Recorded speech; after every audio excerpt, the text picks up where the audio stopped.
I will have comments back to everyone who submitted one by next Tuesday.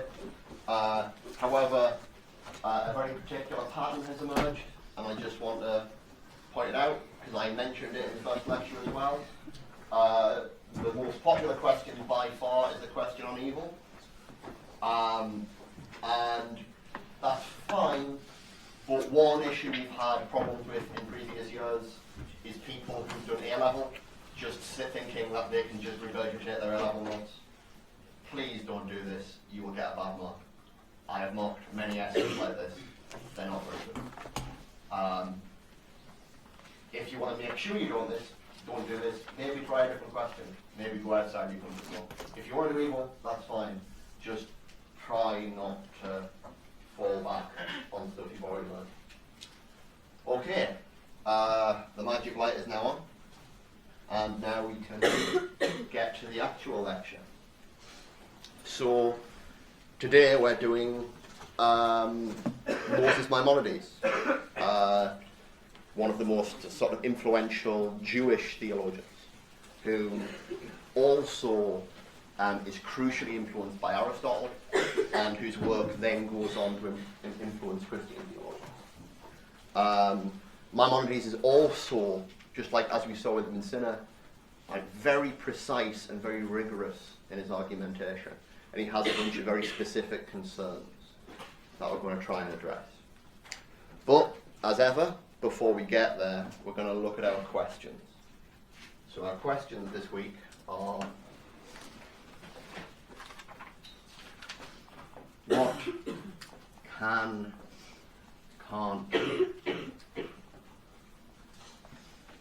be known?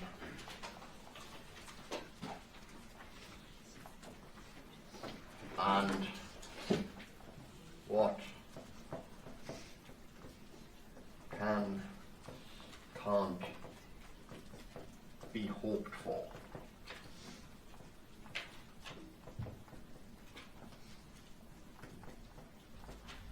Oh, start like that. This is also, by the way, the second lecture on negative theology. So we already did some negative theology with Dionysus, and we looked a bit at mysticism. What we have in Moses Maimonides is something a lot less, how do I put it, rhetorical than Dionysus. We have a certain kind of precise delimitation of what can and can't be known. An attempt to provide a very rigorous distinction. But the other thing that we're going to talk about here, and this is why we have the second question now. So if this is a question about epistemology,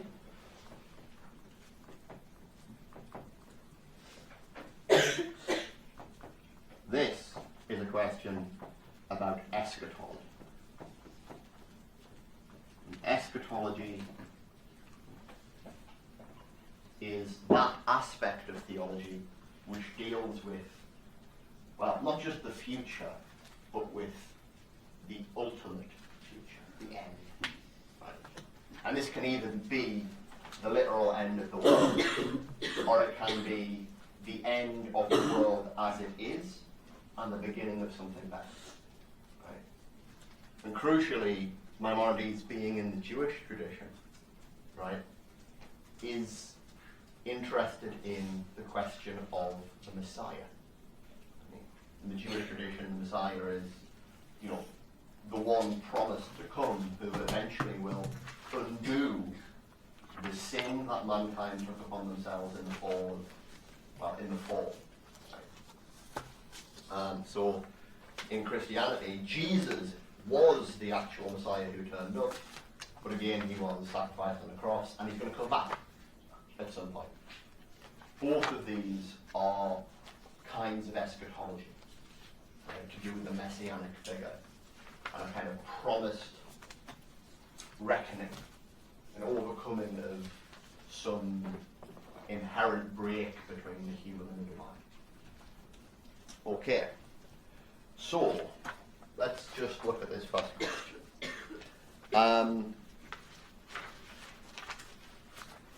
Okay. Okay, so what are we interested in, whether or not we can know at the moment? Well, we're interested in the nature of God. What can and can't we know about the nature of God? But we're also interested in something else, not simply God's nature, but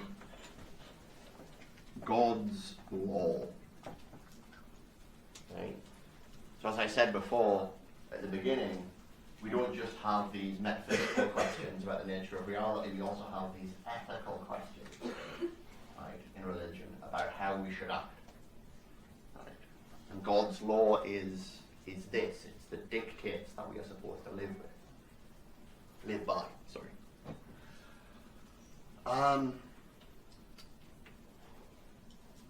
The other thing that we might be interested in here, then, is whether or not there's a difference between God's law and human law. So between God's law and perhaps God's justice, and human law, and how it lives up to this justice. Right? And if we were to kind of pick one thing that ties all these together, we might say it is the concept of authority. Right? Right. God is, in some sense, the ultimate authority, the ultimate form of judgment. And we want to know what God's judgment is. How do we? How can we? Right? And so this actually raises this additional question, not simply what, but how. How can we know? And this is an important issue in theology, and it's the kind of epistemological side of theology. Right? So looking at the Jewish tradition, you might be interested to understand prophecy. Right? What it is for those who God speaks to be spoken to. And we're probably going to be interested in the question of interpretation.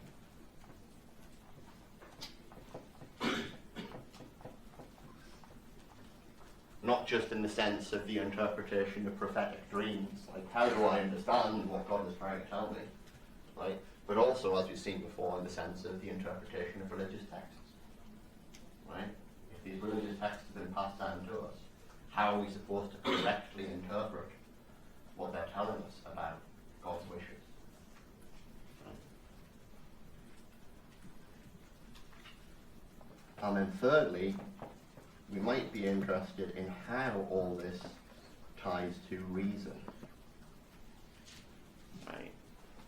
Both in the sense of to what extent is reason required in prophecy and interpretation, but also in the sense in which it can relate to them without having to go through them. Right? So when we look at human law, right, we're probably going to be looking at the ways in which humans have attempted to create and rationally argue for legal systems that are not necessarily based on religious texts, even if they may be inspired by. Right? So this question is the divergence between the law as dictated by the religion and law as it is in society. Right? This is what we're interested in. Okay. If we were to bring all these together, we might turn it into a different question. Who has authority?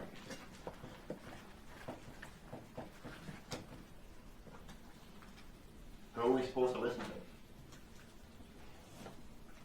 How do you know this is a prophet and not a false prophet?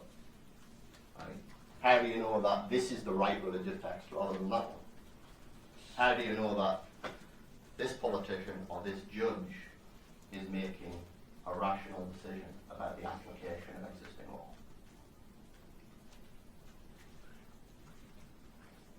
Okay. can and can't be hoped for. Well, I don't want to say too much about this, but let's say that we're interested in at least three things.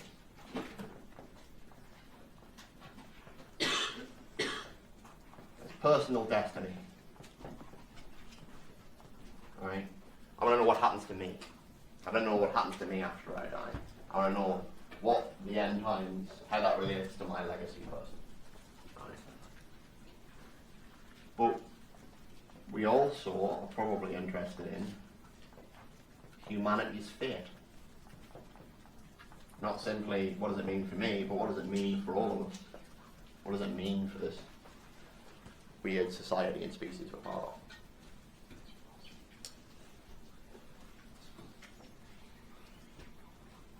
And again, we're going to come back to this question of human law, right? Because what we might be interested in, as we saw last week, is whether or not there can be any rapprochement, is that a good word? Any reconciliation between human law and divine justice.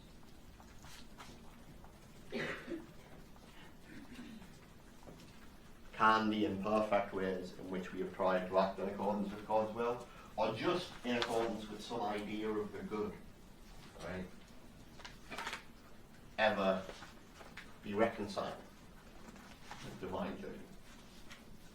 Okay. I have one final clarificatory thing I want to do. Because last week I talked a lot about modality, necessity, possibility, contingency, actuality, these kinds of terms. And what I did was to make a distinction between, say, the necessary. I made several distinctions, but here's one: necessary and the possible. Right. What must be the case and what might be the case. And this is what we technically call a lethic modality. But I also introduced this epistemic modality, which was certainty, and let's call it plausibility.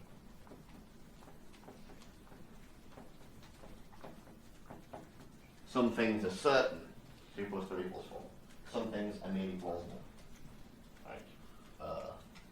It's a good example of that. Everybody got anything that's plausible? No? Never mind. Pretty much everything I'm saying here is just plausible rather than certain.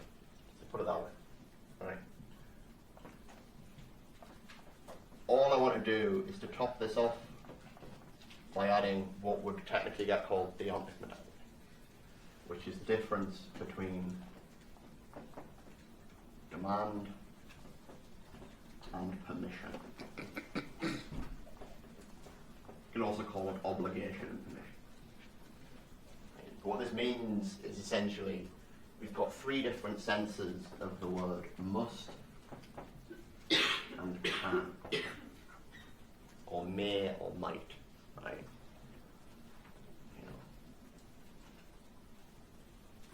So must for the necessary, the lethic is,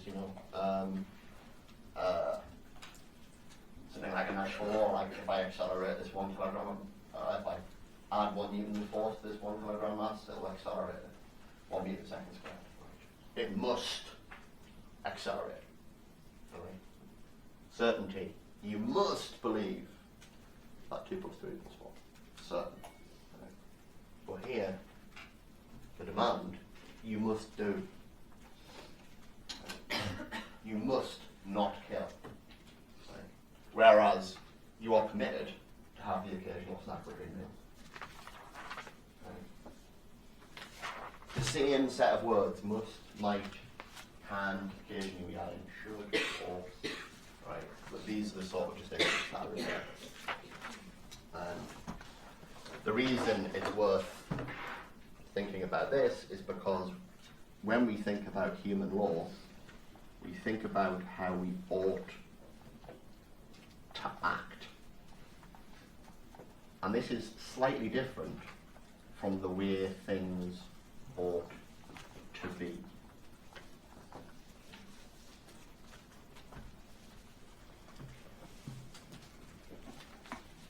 Right. I hope that's not too much. Again, you don't need to focus on it in that much precision, but it's useful to see how these words are getting deployed. So, let's move on.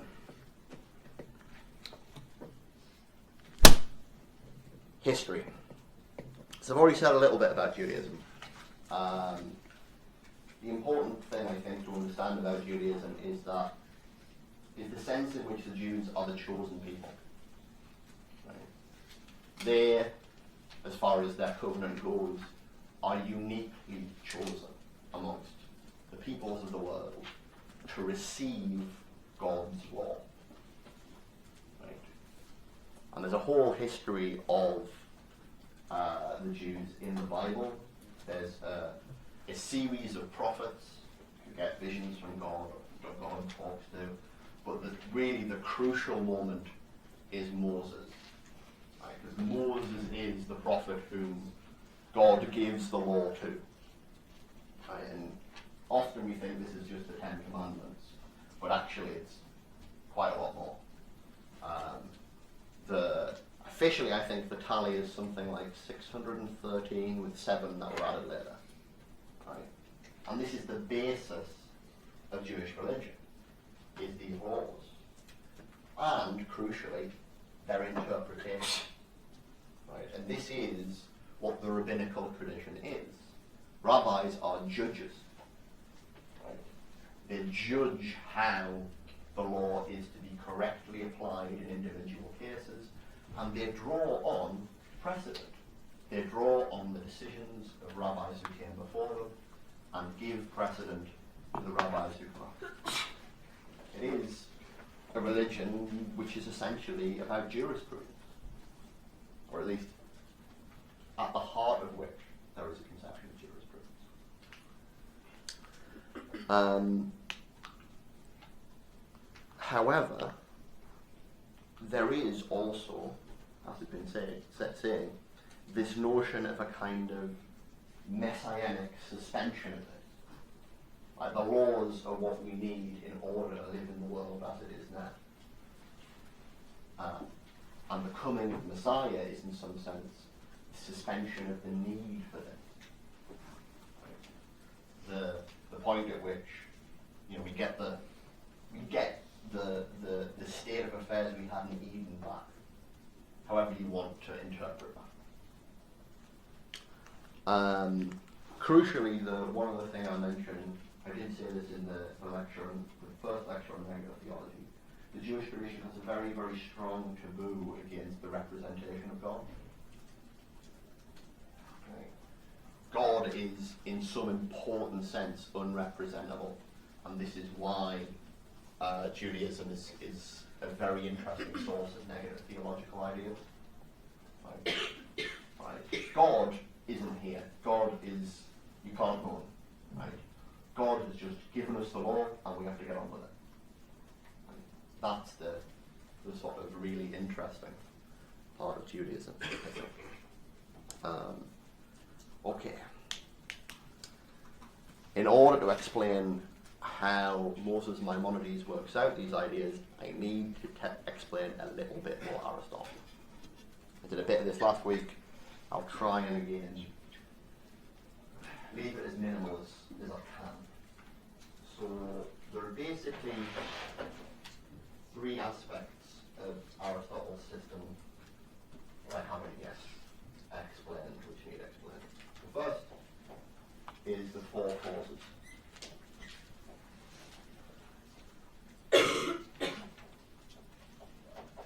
This is Aristotle's physics, basically. But crucially, all he means by cause is in essence an answer to the why question. These are the 4 different kinds of why. And there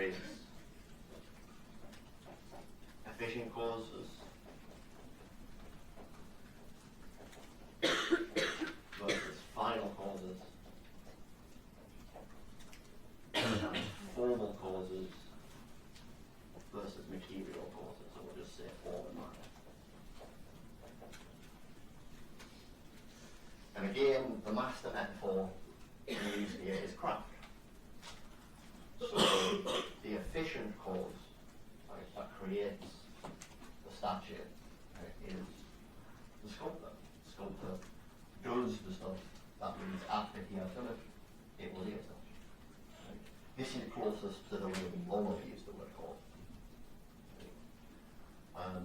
The final cause is the purpose of the thing. Right? The purpose of the statue is perhaps to be put in a temple, right? Or to be used for worship. Right? The end to which it will be put. Why did you make this statue? Because we needed one for a temple. That's the final cause. Right? Form and matter are the ways in which Aristotle understands what we were saying about the possibility of action potency last week. So the form is the actuality that is imposed upon the passive matter. The passive matter being the clay out of which the statue is made. The form being the shape shaped into by the sculptor. Aristotle thinks this is the way in which you think about everything in the world.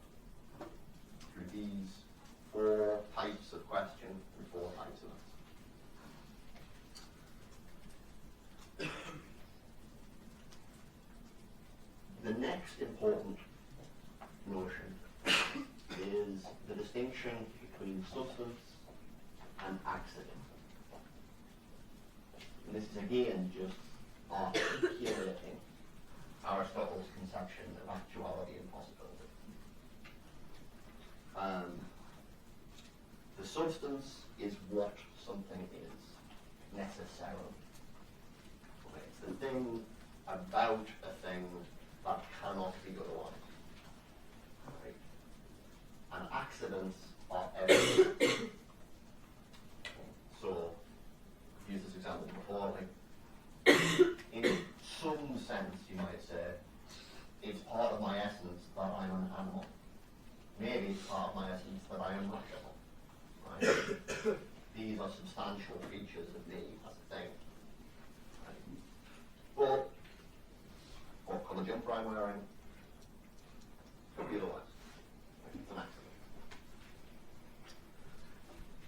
accident.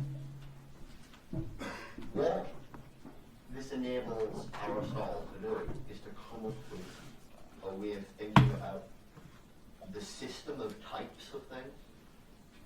I've talked about how I am a primary substance, but I am typed by secondary substances like animal, mammal, and human. So you might say at the top of here somewhere you've got some ultimate category, and beneath that you've got living things, and then we've got non-living things.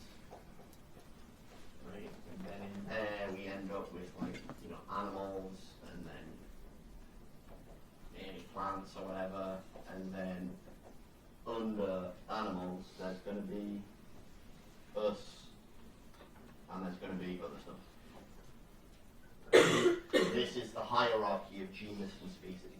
This is a genus, this is a species. Right? And Aristotle thinks that it's possible to understand the substance of things through definition, which is to say, through traversing this hierarchy. So we can say what's essential about animals. Animals are living things. They're living things that are mobile, like, as far as Aristotle would be interested. Whereas plants are immobile. What's the definition of human? The definition of human for Aristotle is the rational animal. Rationality is that which distinguishes us from all other animals as far as he is concerned. But that is a definition of the substance of humanity.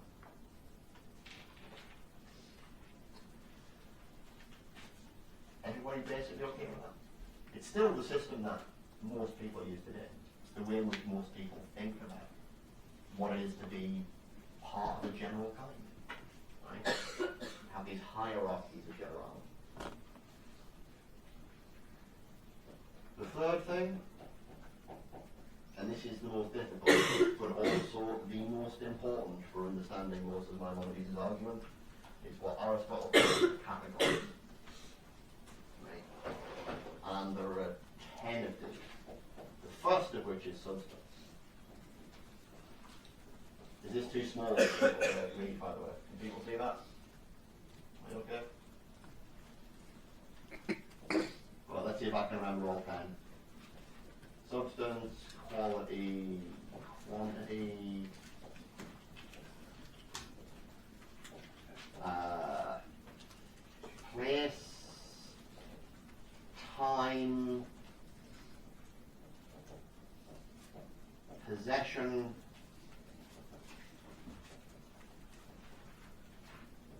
Definition. Oh, I'm running out now. Action. Affection. And there's always one you forget. What is it?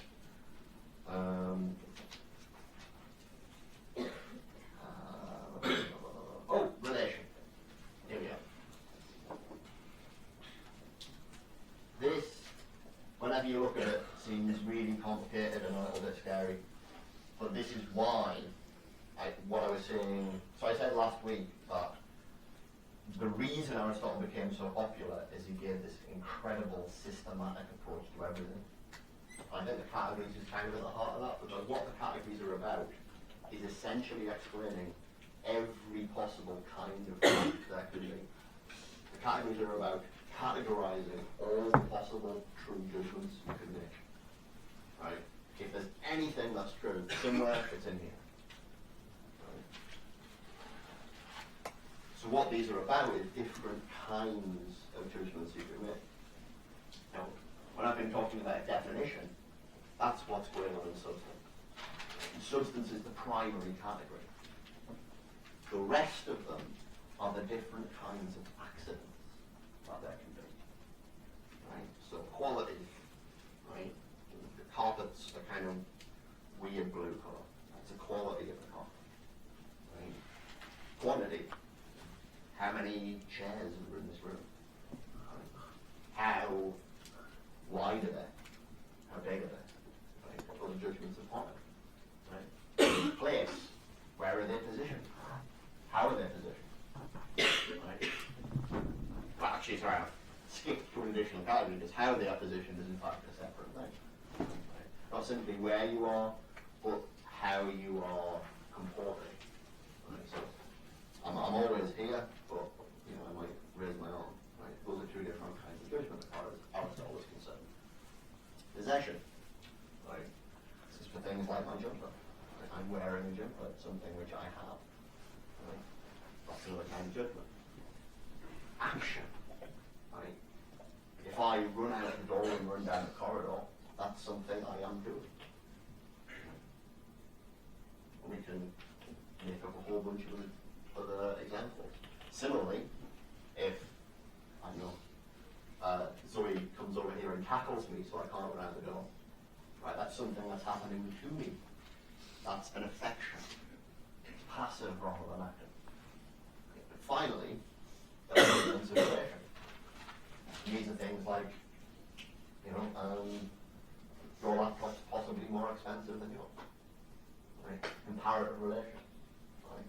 Or something as simple as you're to the left of you, or at least from my perspective. Right? Those are judgments of relation. We're talking about how things compare to one another. Okay, that's all the Aristotle I want to give you, because I want to show you how Maimonides uses it. Right? So, Maimonides has sort of one crucial priority in understanding the nature of God, and it is that, well, it's essentially monotheism.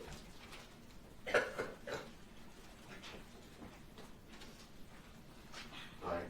God is single, unique, right? Right? But also, from his perspective, God isn't simply unique, God is simple or unitary. God has no parts. Right?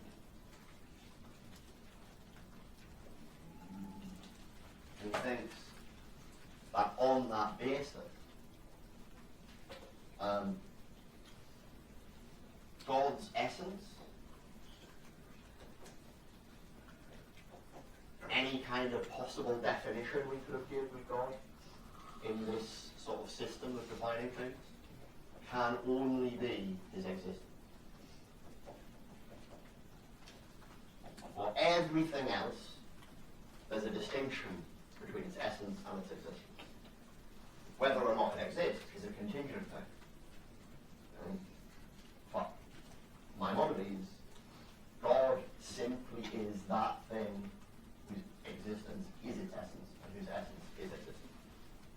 and nothing more can be said about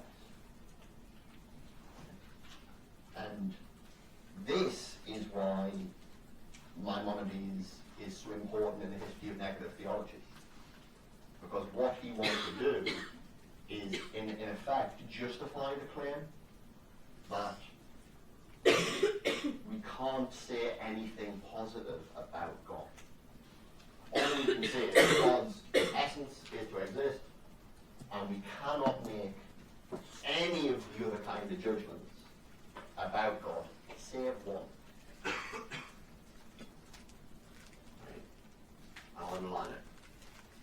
Thinks we can have positive attributions of action to God. But in all of the cases, all we can have is what you would call negative attribution.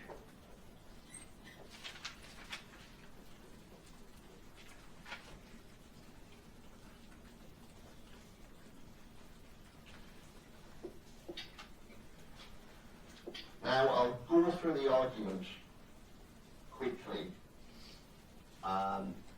in a moment. All I want to say is that to return to why Maimonides is doing this, right, what Maimonides is trying to give us is an actual theory about how religious texts must be interpreted. Because if you look in the Bible, if you look in the Torah, right, there's a lot of stuff said about God. Comes down as a burning bush, right? You know, is wrathful, lot of wrath, right? And in fact, a lot of things are said about him that sound quite anthropomorphic. He's often described like a person, right? What Maimonides has to do is to show how we interpret these claims in a way that is consistent, right? In a way that supports his conception of Jewish religion, right? So, in essence, what he's going to say is our options for interpreting claims that are made in the Torah or the Bible are kind of three, right? One, we can have negative attribution, right? Where it's said that God is not like humans in a certain way, right? We can accept that as true. We say, look, God is not stupid, fine, that's okay, right? When we have positive descriptions of action, that's fine. When we have events described in the Bible, such as God coming down and giving the law to Moses, that's all right. And everything else has to be seen as allegory. Everything else is some kind of allegorical story that we need to help ourselves get a better handle on God and what we're supposed to do. So that's the schema of interpretation as far as Maimonides is concerned. Okay, what's his argument? Well, let's do this quick, simply. Maimonides thinks that any quality that you ascribe to God will have to be an accident. Right? So he thinks that any accident that was added to God on top of his essence would make God null, would make him composed. Right? God is simple. Right? So, no quality. Quantity, right? The question, how many gods are there, makes no sense as far as Maimonides is concerned. Right? God's essence, right, simply is that he exists. There is no sense in which there could be multiple existence. Right? And this is what fundamentally distinguishes God from other things. Like, right?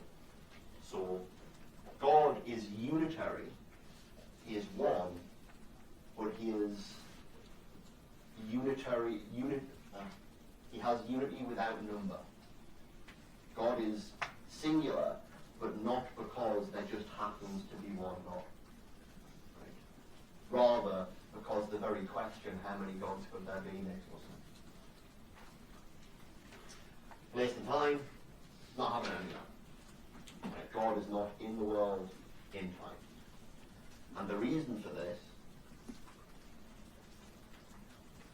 is fundamentally that God cannot be related to anything other than God.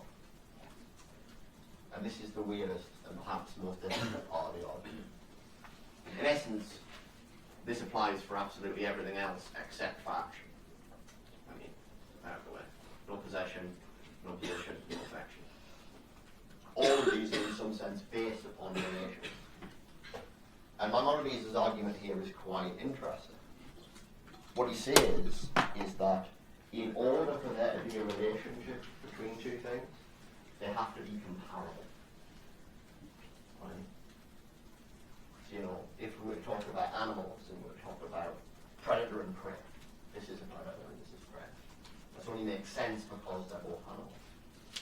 If we were to talk about numbers and to say the number 10 is greater than the number 5, this relation makes sense because they're both numbers. It's the kind of relation that can hold those types of things. But as far as Maimonides is concerned, God is entirely distinct from absolutely everything else. Everything else, their essences contain certain kinds of positive attributes. But God, his essence is just existing. Right? God does not appear in this tree. No matter how big you make that tree of all the different kinds of things that can be in the world, God does not appear in it. Right?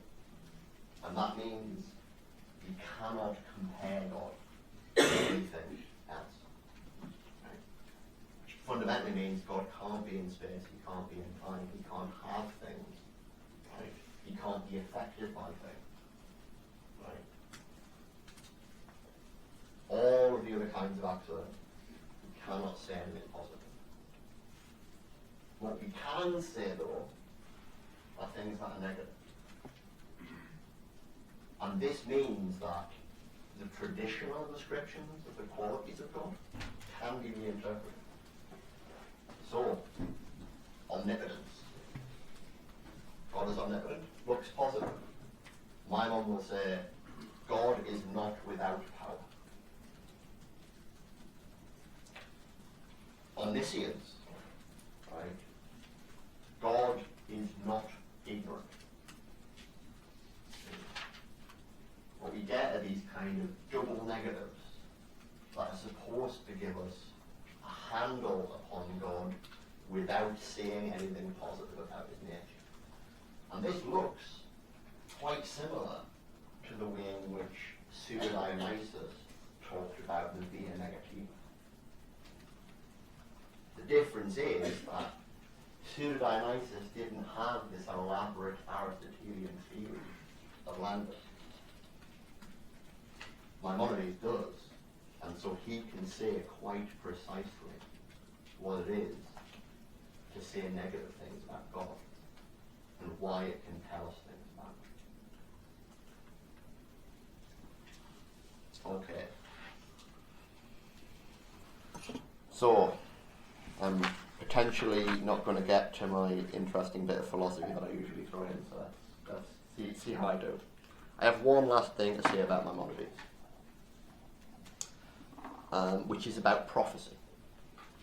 Because Maimonides does also give us a theory of prophecy. And he distinguishes two ordinary theories. So it's like the ordinary theory is that God just picks whoever. He just picks some club, right, you're a prophet. Right? God can do whatever, he can turn anyone into a prophet. The philosophical theory is that no, the prophet becomes a prophet through honing their faculties, through achieving a certain kind of perfection. Right? That a prophet, it's up to you, right, to gain the kind of insight that is required to understand God. Right? And this looks more similar to Dionysus, the path of unknowing. Maimonides offers an in-between path. He says both. He says one must cultivate one's imagination and one's reason in order to be a prophet. But at the end of the day, whether or not God speaks to you is up to him. And this comes back to this issue of action. Right? God can act within the world. God can come down, find someone who is prepared, who has educated themselves and perfected their understanding, and speak through them. Right?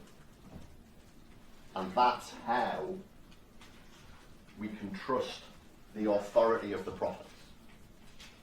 This is an answer to the question of why prophets have the authority they do.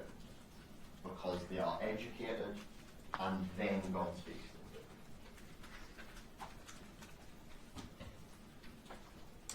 to them.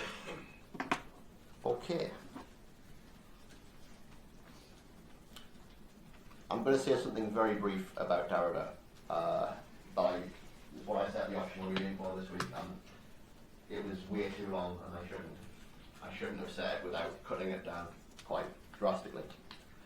But Derrida is a very important and popular thinker in continental philosophy, and you will no doubt going to encounter him if you haven't already. He's famous for what gets called deep theology, which essentially is a sort of practice of taking existing texts from the history of philosophy and indeed from anywhere, and finding within them crucial distinctions that their arguments turn around. So classic examples of these are the distinction between writing and speech, or between mind and body. And then showing how these distinctions undermine showing that the distinction, for instance, that Descartes' meditations is based upon not just the distinction between the mind and body, but a kind of illicit privileging of the mind over the body. And then showing how the privileged term then in some sense depends upon the other one and undermining it. You can search out examples of these if you're interested. The reason Derrida is interesting here is sort of twofold. One, Derrida is very famous for, in an important sense, undermining traditional conceptions of interpretation and reason. So if you remember Augustine, and Augustine's conception of God as truth. Talked about this as the book of nature. God creates the world in the sense that he writes the book of nature, or rather speaks it into existence through the word. And as Augustine said, this is a very particular kind of speech. Right? It's pure. It has no particular language, and it does not happen in time. It's kind of pure meaning, right? And indeed, this whole religious question of how we interpret texts is about trying to get this pure meaning, which is kind of complete and whole, right? And that we never seem to quite get a grip on. Derrida essentially wants to say that this idea of a pure meaning is itself impossible. He wants to say that actually we never get outside of texts. We never get outside of this conversation between different religious texts and their interpreters. Right? There's just more text. Right?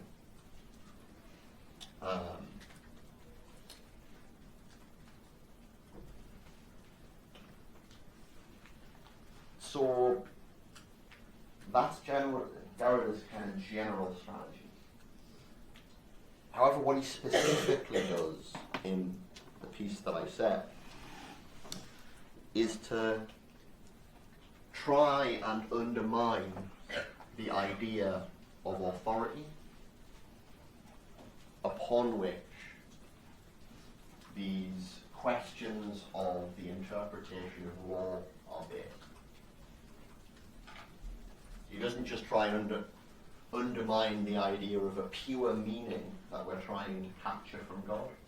He tries to also undermine the idea of authority that comes with it. Like, God simply speaks the word, we simply understand it and then implement it, and that is the law. This is the picture that Derrida is trying to undermine. And he does this characteristically by trying to take certain particular distinctions and show how they sort of undermine themselves. So, first of all, he thinks about the distinction between legitimate force and violence. He wants to say that law cannot be law if it is not enforceable. Right? Law requires enforcement. But,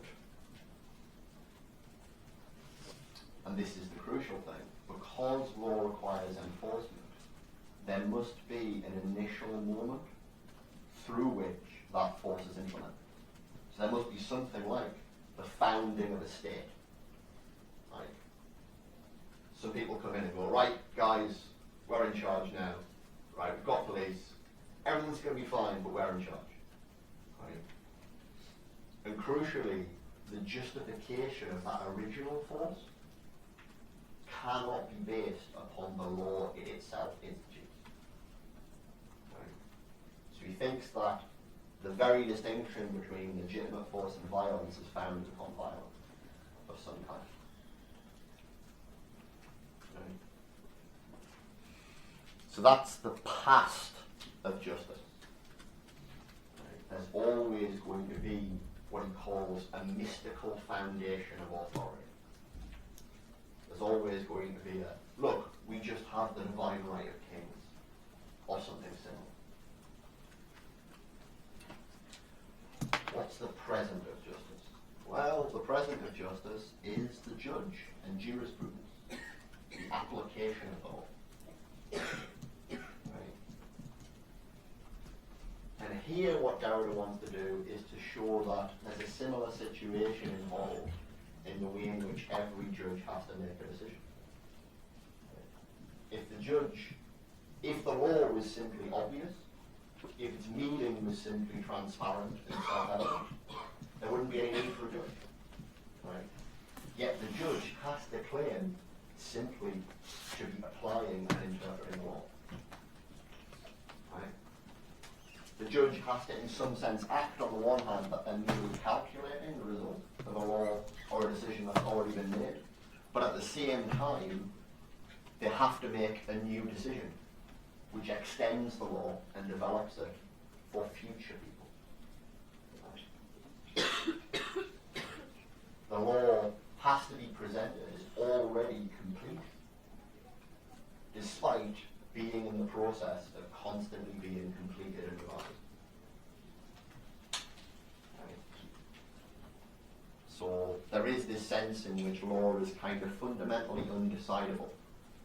It can never be completely specified.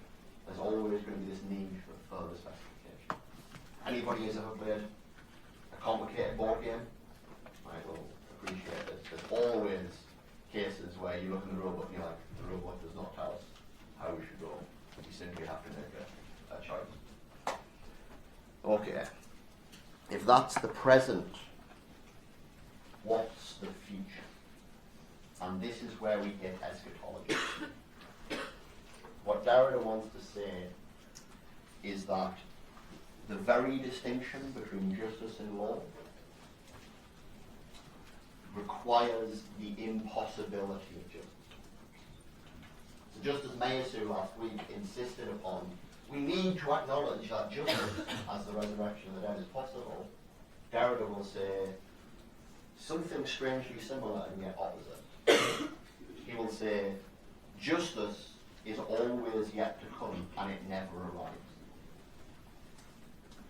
Because if it ever did arrive, right, we would no longer be able to question the law. And the ability to question the law, right, is actually the true essence of justice in the here and now. And this is what he will call messianicity without messianism. We need this conception of Messiah, we need this eschatological conception of a justice yet to come, and it must never arrive. And that is an incredibly Jewish conception of justice, because it is about waiting for Messiah, and Messiah never turning up.